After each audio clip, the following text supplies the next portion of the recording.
Good morning children. Today we are going to study your EVS 12th chapter What if it finishes.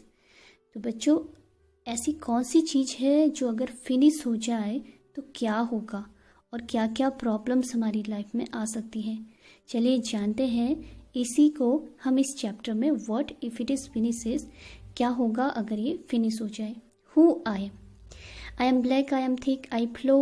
Who am I, मैं black colour का हूँ, मैं बहुत गाढ़ा हूँ, मैं बहता हूँ, मैं कौन हूँ, क्या आप मुझे जानते हैं.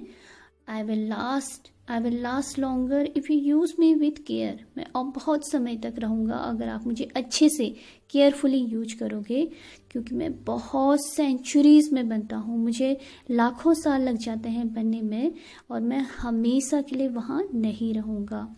मैं आपकी लैंप को लाइट करता हूँ, आपका खाना पकाता हूँ, मशीन रन करता हूँ, आसमान में प्लेन्स फ्लाई करता हूँ और मैं बहुत ही ज़्यादा यूजफुल हूँ. और अगर मैं केयर के साथ यूज नहीं किया गया तो मैं हमेशा वहाँ नहीं रहूँगा और लोग मेरे ऊपर फाइट करेंगे और मेरे बिना ज़िंदगी कैसी होगी. तो मैं बहुत काला हूँ, मैं बहुत थिक हूँ और मैं फ्लो करता हूँ, मैं कौन हूँ. तो आपको कुछ आइडिया आया कि ये चीज़ कौन है. चलो देखते हैं इस चैप्टर में. तो बच्चों जब आप सड़क में जाते हैं आपने बहुत सारे व्हीकल्स देखे होंगे वहाँ पे, 2 व्हीलर्स, 4 व्हीलर्स और मोर देन 6 व्हीलर्स व्हीकल्स देखे होंगे. और जब बहुत ज़्यादा ट्रैफिक होता है और वहाँ पे बहुत ज़्यादा आपको नॉइस भी सुनाई देता है, हॉर्न की नॉइस सुनाई देती है, तो आप जानते हैं उसे क्या कहते हैं. उसे कहते हैं हॉकिंग. और कभी कभी इतना ज़्यादा नॉइस पॉल्यूशन होता है कि आप अपने कान भी बंद कर लेते हैं because of this loud Hawking. तो बच्चों आपने कभी गौर किया कि ये जो बहुत सारे व्हीकल्स हैं ये कैसे चलते हैं, इनको पावर कहाँ से मिलती है हॉन्क करने के लिए, रन करने के लिए. They get power from the fuel जिसे हम ईंधन भी कहते हैं. तो फ्यूल को क्या होता है, this is a material that is born to produce heat, light and power. तो एक तरह का मटेरियल है जो जलता है और जलने के बाद बनाता है हीट, लाइट और पावर. और यही पावर मिलती है इन व्हीकल्स को फ्यूल से दौड़ने के लिए, हॉन्क करने के लिए. चलिए जानते हैं इस फ्यूल्स के बारे में. तो बच्चों डिफरेंट तरह के फ्यूल्स होते हैं जो डिफरेंट व्हीकल्स में, इंस्ट्रूमेंट्स में यूज किए जाते हैं उन्हें पावर देने के लिए. लाइक हियर कार, बस, tractor, these vehicles run on fuel, diesel, petrol, CNG. Iron box run on coal and electricity, and stove use firewood, coal and kerosene. तो आपने देखा होगा जो बहुत सारे व्हीकल चलते हैं सड़कों में वो पेट्रोल पंप में जाते हैं पेट्रोल भराने के लिए, डीजल भराने के लिए. और कुछ कार होती हैं जिनमें CNG इंजन्स होता है जो CNG फ्यूल यूज करती हैं. वैसे ही आपके घर में प्रेस होती है, आयरन होती है, वो इलेक्ट्रिसिटी से चलती है, लेकिन ओल्ड टाइम में वो कोल से चलती थी. और स्टोव जो आपके घर में चूल्हा होता है वो केरोसिन ऑयल उसमें डाला जाता है या उसमें कोल यूज किया जाता है खाना बनाने के लिए. खाना बनाने के लिए आप फायरवुड भी यूज करते हैं. और आजकल जो हम खाना गैस सिलेंडर्स में यूज बनाते हैं हम उसमें LPG यूज करते हैं. तंदूर यूज कोल. लैटन मीन्स की लालटेन, उसमें केरोसिन ऑयल डाला जाता है. एंड सोलर कुकर में सनलाइट से फ्यूल मिलता है. गैस सिलेंडर में LPG होता है.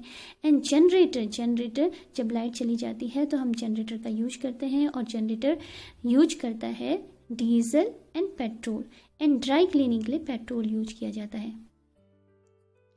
Fuel used in automobile. तो बच्चों ऑटोमोबाइल्स क्या होते हैं, ऑटोमोबाइल्स ऐसी चीज़ें होती हैं जो फ्यूल लेकर के चलती हैं. जैसे हम जानते हैं बहुत सारे व्हीकल्स हमारी सड़कों पे होते हैं जो इन फ्यूल्स का यूज करके रन करती हैं. तो कौन कौन से व्हीकल्स हैं जो डिफरेंट फ्यूल्स यूज करते हैं. Like vehicle run on petrol, motor bike and car. तो मोस्टली जो कार हैं, मोटर बाइक्स हैं, स्कूटर हैं, स्कूटी हैं, दे यूज पेट्रोल. लेकिन जो बहुत बड़े हैवी व्हीकल्स हैं लाइक बस, ट्रैक्टर, ट्रक और कुछ कारें भी हैं जो डीजल इंजन पे चलती हैं, जो डीजल यूज करती हैं. Next is train run on electricity और कोल, और ट्रेन इलेक्ट्रिसिटी से चलती है और कोल से भी चलती है। And aeroplane and helicopters need jet fuel, जबकि एरोप्लेन और हेलीकॉप्टर को चलने के लिए, फ्लाई करने के लिए जेट फ्यूल की जरूरत पड़ती है। Where from the petrol come in petrol pump, अब पेट्रोल पंप में ये पेट्रोल आता कहाँ से है? Petrol comes from deep deep down under the ground. The underground oil is taken out by big machines and sent to refineries to be cleaned. तो ये petrol आता है deep deep down under the ground, जमीन की बहुत गहराइयों से इसे निकाला जाता है, और इतनी ज़्यादा गहराई से निकालने के लिए बड़ी बड़ी मशीनें यूज की जाती हैं, जैसे कि आपको इन पिक्चर में दिख रहा होगा। These are the big heavy machine use to take out the oil from the underground. तो आपको दिख रहा होगा यहाँ पे जो मशीन है ये पेट्रोलियम एक्सट्रैक्ट कर रही है, जो मुंबई हाई में लोकेटेड है। ये नियर मुंबई कोस्ट पर है, और ये प्राइवेट इंडस्ट्री रिलायंस की है। और दूसरे में भी आपको दिख रहा होगा, ये भी एक बहुत हैवी मशीन है जो ऑयल को पुल करने के लिए यहाँ पे लगाई गई है। और जब ये ऑयल ज़मीन के अंदर से निकाल लिया जाता है, उसके बाद इसे रिफाइनरीज में भेजा जाता है। टाइप ऑफ फ्यूल्स, तो फ्यूल्स कितने टाइप के होते हैं आप भी इसे अच्छे से जानते हैं। कुछ फ्यूल्स क्या होते हैं? सॉलिड फॉर्म में होते हैं, जैसे कि कोल है, काउडंग है, वुड है। काउडंग से उपले बनाए जाते हैं, जिन्हें काउडंग को सुखा के उपले बनाया जाता है, और फिर इसे जलाने के लिए, खाना बनाने के लिए इसलिए यूज किया जाता है। और कोल होता है, और नेक्स्ट इज वुड होता है, लकड़ियाँ जला के भी आप उसमें कुकिंग के लिए आप यूज करते हैं। Next is liquid fuel. Liquid fuel है petrol, diesel, kerosene oil and coal tar. These are the liquid fuels. और इसके अलावा आपने देखा होगा केरोसिन ऑयल आप घर में यूज करते हैं लैंप जलाने के लिए। Next is gaseous fuel. Gaseous fuel होता है like CNG, LPG, these are the gaseous fuels. तो ये गैस फॉर्म में होते हैं। CNG का फुल फॉर्म है कॉम्प्रेस्ड नेचुरल गैस, और LPG का फुल फॉर्म है लिक्विफाइड पेट्रोलियम गैस। तो बच्चों, रिफाइनरीज क्या होती हैं? जब जमीन के अंदर से इस ऑयल को निकाला जाता है बड़ी बड़ी हैवी मशीन से, उसके बाद क्या किया जाता है? उसके बाद इन्हें रिफाइनरीज में भेजा जाता है। और रिफाइनरीज होती हैं are big factories where underground oil is cleaned and separated into many type of fuels. तो इसे रिफाइनरीज में भेजा जाता है। रिफाइनरीज बहुत बड़ी फैक्ट्रीज होती हैं जहाँ पे इस अंडरग्राउंड ऑयल को क्लीन किया जाता है, साफ किया जाता है, क्योंकि ये बहुत डर्टी होता है, काला थिक होता है, ब्लैक होता है कलर में और डर्टी होता है, इसलिए इसे क्लीन किया जाता है। उसके बाद इसे सेपरेट किया जाता है, अलग अलग किया जाता है। इससे बहुत सारे फ्यूल बनते हैं। जो हमने फ्यूल अभी जाने, वो सब फ्यूल इस एक अंडरग्राउंड ऑयल से बनते हैं। और जब ये अंडरग्राउंड निकाला जाता है ऑयल, तब हम इसे कहते हैं पेट्रोलियम। और पेट्रोलियम को क्लीन करके, साफ करके, इससे बहुत सारे पेट्रोलियम प्रोडक्ट मिलते हैं लाइक कोल, कोल तार, पेट्रोल, डीजल। और आपको यहाँ पे पिक्चर दिखाई देगी, यह है पिक्चर रिफाइनरी की। This is one of the biggest refinery in our country and this is Jamnagar refinery. ये जामनगर रिफाइनरी है, ये रिलायंस इंडस्ट्री की है, और one of the biggest refinery है हमारी कंट्री की। So children, petroleum products are petrol, diesel, coal tar, CNG, LPG, kerosene oil and gas kerosene oil. Next is how petroleum is formed under the deep ground. अब जो petrol है, petroleum हमारे जमीन के अंदर डीप ग्राउंड में कैसे बन जाता है, और क्या ये सब जगह बनता है? अगर क्या ये सब जगह बनता तो क्या हमने घर के अराउंड जो जगह लोकेशन है वहाँ पे भी खोद के ऑयल निकाल सकते हैं? तो बच्चों, ये सब जगह नहीं होता है, ये कुछ लिमिटेड एरियाज में होता है। तो ये कैसे ज़मीन के अंदर बनता है? Dead remains of the marine animal buried under the clay and sand.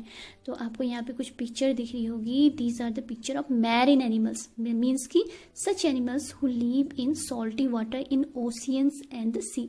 तो ऐसे एनिमल जो सॉल्टी वाटर में रहते हैं, समुद्र में, ओशियंस में, तो वहाँ पे बहुत ज़्यादा सॉल्टी वाटर में छोटे छोटे एनिमल्स रहते थे करोड़ों साल पहले।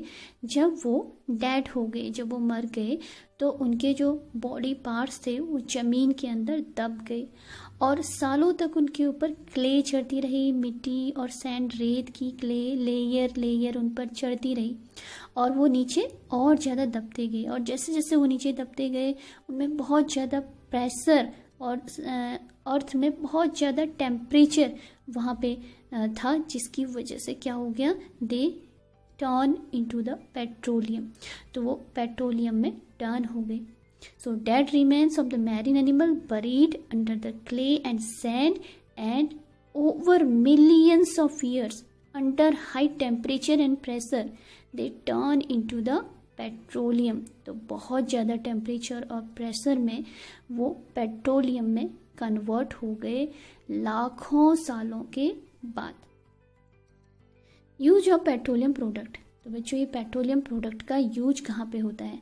अब आपने जाना कि पेट्रोलियम जो ज़मीन के अंदर से निकाला जाता है, जो लाखों सालों में बनता है, उसे जब ज़मीन से निकाला जाता है तो वो थिक, बहुत गाढ़ा होता है। रिफाइनरीज में उनको सेपरेट किया जाता है, क्लीन किया जाता है और उसके बाद उनको डिफरेंट पेट्रोलियम प्रोडक्ट फ्यूल बनाए जाते हैं और वो फ्यूल डिफरेंट इंस्ट्रूमेंट्स में यूज होते हैं, व्हीकल्स में यूज होते हैं। चलिए जानते हैं उस पेट्रोलियम प्रोडक्ट के यूज के बारे में। सो फॉर ड्राई क्लीनिंग के लिए हम पेट्रोल यूज करते हैं। फॉर लाइटनिंग द लैटर्न, इसके लिए हम केरोसिन ऑयल यूज करते हैं। एंड पेट्रोल, डीजल और एरोप्लेन फ्यूल यूज किया जाता है व्हीकल्स में। एंड ऐसे केरोसिन एंड एलपीजी, तो केरोसिन और एलपीजी यूज किया जाता है for cooking. Next is to run machines like generator, इनको रन करने के लिए हमें क्या चाहिए, फ्यूल्स चाहिए, petrol. And next is for making plastic और पेंट्स, यहाँ तक कि जो हम प्लास्टिक के बहुत सारे डिफरेंट आइटम्स बनाते हैं और पेंट्स बनाते हैं, these are also made from the petroleum product, ये भी पेट्रोलियम प्रोडक्ट से ही बनते हैं। So save fuel make it a habit, इसलिए बहुत ज़रूरी है कि हम इस फ्यूल को, इस पेट्रोलियम प्रोडक्ट को बचाएं और अपनी आदत बनाएं। Why petroleum product will not last for ever, तो अभी पेट्रोलियम प्रोडक्ट हमेशा के लिए क्यों नहीं रहेगा? बच्चों, आपको पता है कि ये पेट्रोलियम प्रोडक्ट हमेशा के लिए हमारे पास नहीं रहेगा। Petrol and diesel will not last for ever, save it for your children, make every drop go a long way, तो इसलिए आप इस पेट्रोल और डीजल को, ये हमेशा के लिए हमारे पास नहीं रहने वाला है, इसलिए आप बचाइए, आप इसे सेव कीजिए। तो ये हमारे पास क्यों नहीं रहेगा? आपको पता है कि इसे बनने में लाखों साल लग जाते हैं और लाखों सालों के बाद ये पेट्रोल ज़मीन के अंदर बनता है और एक दिन ऐसा आएगा कि ये पेट्रोल फिनिश हो जाएगा और उस वक्त हमें बहुत सारी प्रॉब्लम, डिफ़िकल्टीज़ का सामना करना पड़ेगा। इसलिए बहुत ज़रूरी है कि आप इसे सेव कीजिए। तो oil fields are found at very few places in India, तो आपको पता है कि जो पेट्रोलियम प्रोडक्ट ज़मीन में मिलते हैं वो हर जगह नहीं मिलते हैं। मोस्टली जो सऊदी अरेबिया वाले इलाके हैं या अमेरिका है, यहाँ से ये पेट्रोल इंपोर्ट किया जाता है हमारी कंट्री में। लेकिन हमारी कंट्री में भी कुछ जगह ऐसी हैं जहाँ पे अंडरग्राउंड पेट्रोलियम मिलता है। These places are like Gujarat and coastal area of Maharashtra, Mumbai में, ये कोस्टल एरिया में यहाँ पे ऑयल मिलता है। इसके अलावा 62% जो ऑयल होता है इंडिया का, मोस्टली वो असम से मिलता है। इसके अलावा नीचे आंध्र प्रदेश में Godavari and Krishna river basin में यहाँ पे पेट्रोलियम प्रोडक्ट निकाला जाता है। तो आपको दिख रहा होगा कि ये पेट्रोलियम प्रोडक्ट बहुत ही लिमिटेड अमाउंट में, बहुत ही फ्यू जगहों से यहाँ पे से निकाला जाता है, इसलिए हमें इसे सेव करना है। Suggest some ways to save oil, तो ऐसे कौन कौन से तरीके हैं जिससे हम ऑयल को सेव कर सकते हैं? First is one should use bicycle और walk to go near by places, और अगर कोई नज़दीकी जगह में जा रहा है तो हमें क्या यूज करना चाहिए? We should use bicycle because it does not consume the oil, it does not use fuel. And second is we can also go by walk, और हम चल के भी जा सकते हैं। And use public transport like bus, train and metro, और हम पब्लिक ट्रांसपोर्ट यूज कर सकते हैं, बस, ट्रेन एंड मेट्रो, क्योंकि अगर हर कोई ऑन व्हीकल्स यूज करेगा तो उससे क्या होगा? उससे ट्रैफिक बढ़ेगा, पॉल्यूशन बढ़ेगा, इसलिए so we use public transport. Next is switch off the engines when you stop the vehicles. और जब आप व्हीकल स्टॉप कर देते हो या फिर कहीं रेड लाइट चल रही है, आप व्हीकल स्टॉप कर देते हो, तो हमें इंजन को भी ऑफ करना चाहिए, क्योंकि इससे क्या होगा, अगर आप इंजन ऑफ नहीं करोगे तो आपका फ्यूल का वेस्टेज होगा। So you should also switch off the engines when you stop the vehicles. Next is solar cooker can be used to cook food, it will save kerosene oil and LPG. तो अभी जो latest technique है solar cooker है, solar cooker use किया जाता है, और lightning के लिए भी हम सोलर लाइट पैनल्स हम यूज कर सकते हैं। तो सोलर कुकर यूज किया जाता है फूड कुक करने के लिए, और इससे केरोसिन ऑयल को और एलपीजी को, जो कि पेट्रोलियम प्रोडक्ट है, उसे सेव किया जा सकता है। Next is switch off the lights when it is not needed. तो जब आप घर के बाहर चले जाते हैं या जिस रूम में आप नहीं बैठे होते हैं, जहाँ ज़रूरत नहीं है, वहाँ आपको लाइट स्विच ऑफ कर देनी चाहिए। Making carpool, sharing one's car with their colleagues and others.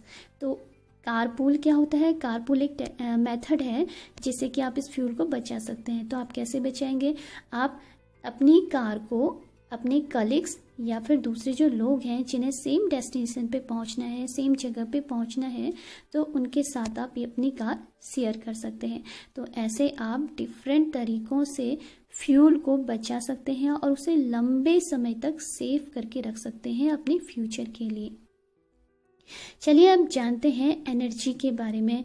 तो ये एनर्जी जो हमें फ्यूल से मिलती है, ये 2 तरह की होती हैं। तो ये होती है non renewable energy. Non renewable means ऐसी एनर्जी, ऐसी चीज़ें जिन्हें हम दोबारा से रिन्यू नहीं कर सकते, दोबारा नहीं बना सकते, क्योंकि एक बार ये फिनिश हो जाएंगी तो ये कम्प्लीटली फिनिश हो जाएंगी, क्योंकि इन्हें बहुत लंबा समय लगता है बनने में।